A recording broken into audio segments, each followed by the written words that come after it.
Hello, Janice. Hi, Anthony. Today we'll discuss why just sharing your seed phrase is a bad Bitcoin inheritance plan. So a lot of folks, when they think about how to set up their Bitcoin inheritance, like, oh, how is this going to transfer to my heirs? And again, we're talking about self-custody Bitcoiners, not folks who have their coin on an exchange or with a third party. They think, okay, the easiest solution is I'll just give a copy of my full, complete seed phrase to my wife, my adult children, whoever my heirs are, right? Either that or a cloned hardware wallet, meaning a duplicate version of your existing hardware wallet. And we get it. It's temptingly easy. It's just, here you go. Here are the 12 or 24 words, or here's a device. So it's essentially frictionless, which is good, because we have talked in the past about how your Bitcoin inheritance plan should be frictionless or it won't exist. Right. And you need some plan. But as we'll discuss today, it's pretty insecure just handing over your seed phrase to somebody else for reasons that you may not have thought of. And it's also not particularly future-proof or flexible, which we've talked about in the past is an important element of your Bitcoin inheritance plan. So let's dive into those explanations. Okay, so one reason why it's not very flexible or future-proof is because relationships change. Yes. I know we all say till death do we part, but that's not always how it plays out. I'm not trying to doom or jinx anybody, but people do get divorced. It's the reality of the world we're in, yeah. Or widowed, or things just change, yes? Yep, absolutely. Even if it's not your spouse or an adult child, for example, people have falling outs. Mm-hmm. The relationship you have with your daughter or son may be super tight now. It is not zero sum. It doesn't have to go straight to estrangement where you never speak to them again.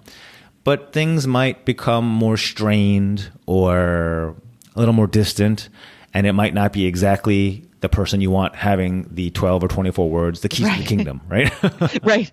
Complete access, somebody who you now don't really communicate with. Yeah. So again, relationships change, and that's a reason why just giving the complete seed phrase to a loved one and somebody who at this moment you trust 110% might not be exactly what you want 5, 10, 15 years from now. Yeah. Right. So the next reason why just handing over your seed phrase as your inheritance plan is not so flexible and is not so secure is because you don't know that they'll keep it secure. Okay? So you hand it over to your spouse or your son. And even if your relationship is perfect up until the date of your passing and beyond, and it is exactly what you imagined it, and it is exactly why you trust them, even if that family member or heir is not a bad actor or has no malicious intent, they might just have terrible security and just not realize how important it is to keep these words or this device. Right. And so when they you can say either. I was going to say, when you say that, I picture them like just posting it on the refrigerator so they don't lose it, right? Because they're thinking, oh, okay, I just have to remember this, but that's not even remotely secure. And Or they might lose it, right? They might They might expose it, or they might lose it. Yes. So before you say, "Oh no, well, I'm going to teach them. I'm going to tell them not to do that." I mean, just remember that to somebody who's not into self-custody or Bitcoin, to them this is like a completely foreign language. Just remember when you first started, Mr. Hardcore Bitcoiner, and how little you knew. And how many weeks, months, or even years it took you to really sort of absorb and understand how this all works. Your spouse or son probably doesn't have that motivation or that level of interest to get all that. Right. So they might take a photograph of their seed phrase and leave it on their phone. Yep. They might type it into a password manager that's allegedly secure, but who knows? They might just lose it. Lose it or send themselves an email so they can get to it. Exactly. Very good. The information. I've seen that, sometimes I'll send myself reminder emails. Yeah. And if you put something in there, I mean, anyone can have access to that. Or Have you ever put something in such a safe place you can't find it yourself? Yes. And we see that all the time with our daily non-Bitcoin estate clients, for sure. Oh, absolutely. With those important documents, the will they put somewhere safe. No idea where it is. Yep. Now, if you're thinking, okay, I'll avoid that by giving them a cloned hardware wallet instead. So there's like a secure element. All I need you to do is remember the PIN code to open the wallet. Okay, that's an interesting thought. And we've actually gone that road as well. Yep. But for the same reasons that they won't necessarily have great operational security for their seed phrase, they won't keep the hardware wallet up to date. There's firmware updates like every few months at least, probably more frequently. You might have a completely out of date device. And these devices, another risk is these devices do have hardware failure. Like they're little plastic and metal bits. Yeah. It's not out of the ordinary for one of these things to fail. And if that's the only way, if they don't have the underlying seed phrase itself, and that's the only way that they have to access the keys to the kingdom after you pass away, that's it. Catastrophic loss. Yeah. Absolutely. And I equate that to, the old USBs that were used for everything 10 years ago, everything. Try to plug that in now. You're lucky if you can open it. Even those more robust external hard drives, those things fail all the time. Yes. They were expensive too, and people get it. Oh, I have quite a few of them because I thought that was the best way to store data from years and years ago in photos, and I'm not sure if I could even access them now. So it is the same concept. Very, very. Because I don't open them up on an annual basis and make sure they work and update the software. I mean, I just don't. You always find out when you most need that data. Yes. Yeah. So it's too late.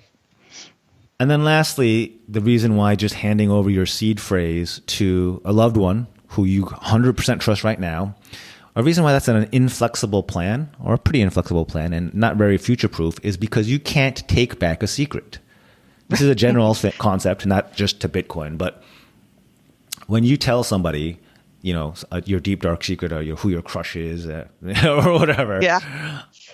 And then you realize, that person's a blabbermouth. Yeah. You can't undo that. You can't there is no control, what is it, X button or a control? Nope. Yeah, control Z. You can't just undo that. Once it's out, it's out. So similarly, once you've shared your seed with somebody, there's no way to take it back. So if the relationship changes, and you have concerns about that, now you have to create a new wallet, transfer your funds, do all these new things. Otherwise, your seed is in the hands of somebody who you don't necessarily want them to have it. Yeah. Correct. And this is something we've seen often with legacy plans where, our non-Bitcoin clients will write up a treasure map or a letter of instruction, like here's where everything's located. And if you don't keep it up to date, it's completely useless when you pass away. Right. So similarly, it's something that you have to keep up to date constantly. Otherwise, life circumstances change, so it's not applicable. Similarly, if you give your seed phrase to somebody and things have changed, you don't trust them anymore. You've changed your wallet. Now you have to update everything again. Yeah. Yes. So that's it. I think this one, most people will understand that this is fairly straightforward, why it's not secure. But maybe some of these points about why it's kind of inflexible or helping folks understand, because we have that long-term perspective. We've worked with clients years after they've done their will, and we've sort of seen what has happened and what they thought would happen. Hopefully, by sharing that perspective, we can help folks make the best plan for their situation. Yeah. Absolutely. And looks like Anthony is working on that Bitcoin book, which is kind of exciting. Should be not too long. We'll be able to talk about that. I know. I think we've been talking about this for a while, so I'm excited about that. In the meantime, I do suggest Anthony's book, How to Hire an Executor. This is definitely something you might want to think about, a professional executor instead of a layperson when it comes to Bitcoin, especially. Oh, absolutely. Great for folks whose heirs are overseas or quite busy. Great for folks who have not such traditional assets, not just bank accounts, but small business, real estate, or something esoteric like a collectible or Bitcoin. And yes, we do our best to make it as seamless as possible. Absolutely. Okay. Thank you, Janice, as always. Thank you, everyone, for your questions and for listening. And we will talk soon next time. Bye now. Talk soon.